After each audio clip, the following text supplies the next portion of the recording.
Ya, anak-anak yang terkasih, kembali kita ke materi pembelajaran pendidikan agama Katolik dan budi pekerti. Ini Bapak sudah sampaikan kemarin di awal pertemuan bahwa semester pertama ini kita ada 6 tema. Nah, hari ini kita akan masuk ke tema yang kedua yaitu panggilan hidup berkeluarga.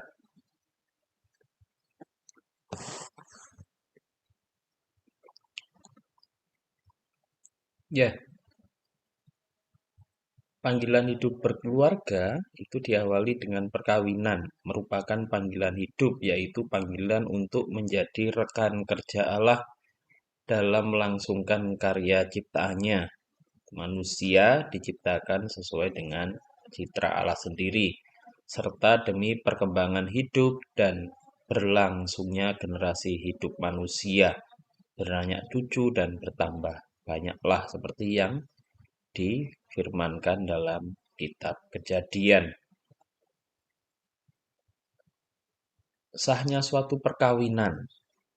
Nah, kalau di dalam hukum gereja, calon suami istri memberikan persetujuan mereka untuk hidup bersama sebagai suami istri di hadapan seorang imam atau pastor dan minimal ada dua orang saksi secara bebas dan ikhlas. Jadi ya, secara bebas dan ikhlas tanpa ada paksaan.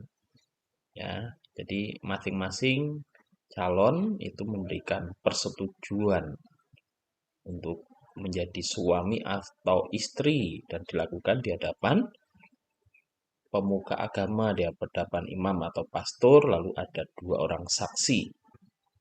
Kemudian secara hukum negara sipil ini dilakukan menurut hukum masing-masing agama dan kepercayaan dan dicatat menurut peraturan yang berlaku. Jadi kalau di hukum negara sipil itu biasanya kalau pernikahan yang sah di agama itu biasanya di hukum negara atau sipil itu juga sah gitu ya. Nah, dilakukan menurut hukum agama masing-masing. Nah, setelah itu nanti dicatat oleh hukum negara atau sipil pernikahan yang sudah dilakukan di gereja ini. Nah, keluarga ini dibentuk oleh perkawinan antara laki-laki dan perempuan. Sekali lagi ya, namanya perkawinan itu adalah antara laki-laki dan perempuan karena Allah menciptakan laki-laki dan perempuan. Baik laki-laki maupun perempuan mempunyai cita-cita luhur akan membentuk keluarga yang harmonis. Ya pasti kalau orang mau menikah pasti ingin membentuk keluarga yang harmonis. Nah ini contoh gambaran, sekarang saya ambil eh, foto dari artis-artis Katolik gitu ya. Bagaimana mereka membangun keluarga yang harmonis. Nah, ajaran kitab suci dan ajaran gereja tentang hidup berkeluarga. Ajaran kitab suci berdasarkan Injil Matius bab 19 ayat 1 sampai 6. Ini perkawinan merupakan persekutuan cinta antara pria dan wanita. Tadi sudah dijelaskan bahwa Allah menciptakan laki-laki dan perempuan untuk saling melengkapi, untuk saling mencintai, gitu ya. Maka kemudian memerintahkan laki-laki dan perempuan itu untuk beranak cucu dan berkembang biak, memenuhi muka bumi. Ya, jadi perkawinan ini merupakan persekutuan cinta antara pria dan wanita. Perkawinan merupakan tanda kesetiaan Allah kepada manusia. Maka Allah menghendaki agar kesatuan antara suami dan istri tidak terceraikan.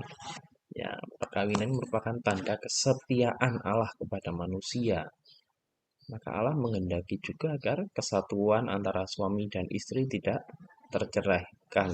Maka dalam gereja Katolik itu menganut paham monogami, perkawinan yang sekali seumur hidup, tidak boleh terceraikan kecuali oleh maut gitu ya.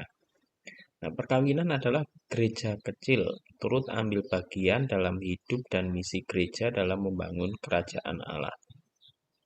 Jadi perkawinan ini merupakan gereja kecil, turut ambil bagian dalam hidup dan misi gereja dalam membangun kerajaan Allah. Nah, ini ajaran kitab suci ya, tentang hidup berkeluarga yang berdasarkan pada Injil Matius bab 19 ayat 1 sampai 6. Kemudian garis besarnya dalam ajaran gereja ini berdasarkan dokumen ajaran sosial gereja Gaudium et Spes artikel 53 dikatakan yang tentang perkawinan, pengembangan perkawinan dan keluarga merupakan tugas semua orang.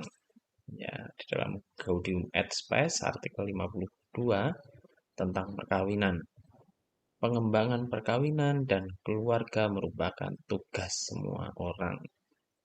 Nah, ini poin-poin garis besarnya, keluarga adalah sekolah kemanusiaan yang kaya, tempat pendidikan untuk memperkaya kemanusiaan. Jadi, keluarga ini adalah sekolah kemanusiaan yang kaya, tempat pendidikan untuk memperkaya kemanusiaan. Lalu, poin yang kedua, seluruh anggota keluarga memiliki tugas dan kewajibannya masing-masing. Jadi seluruh anggota keluarga, baik kepala keluarga, baik eh, apa namanya ibu, baik anak itu masing-masing memiliki tugas dan tanggung jawabnya.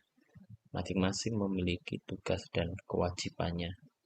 Lalu poin ketiga, cinta kasih dan keterbukaan dalam komunikasi merupakan kunci utama keutuhan dalam keluarga. Jadi yang menjadi kunci utama dalam keutuhan, kesetiaan dalam keluarga itu adalah cinta kasih dan keterbukaan serta komunikasi ya. Ada 3 poin di sini. Cinta kasih, keterbukaan dalam komunikasi ya, dan komunikasi. Nah, ini menjadi penting, menjadi kunci utama keutuhan dalam keluarga. Nah, sekarang tugas refleksi pribadinya ada 3 pertanyaan yang nanti silahkan dikerjakan di buku tugas masing-masing. Yang pertama, seperti apakah gambaran keluargamu saat ini? Jadi silahkan ditulis apa adanya. Ini tidak untuk diceritakan kalau mungkin Anda malu dan seterusnya kalau ada sesuatu. Nah, tapi Bapak saja yang membaca ini ya. Jadi yang pertama, seperti apakah gambaran keluargamu saat ini?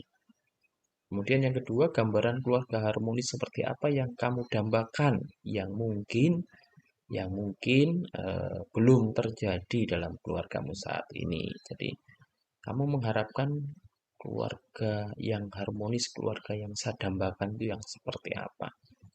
Kemudian yang ketiga, apa saja tugasmu sebagai seorang anak? Ya, tadi kalau dikatakan bahwa masing-masing anggota keluarga itu punya tugas dan kewajiban, gitu ya. Nah, kira-kira Anda sebagai seorang anak itu punya tugas, punya kewajiban apa di dalam keluarga itu? Ya, nanti silahkan dikerjakan di buku tugas masing-masing dan dikumpulkan.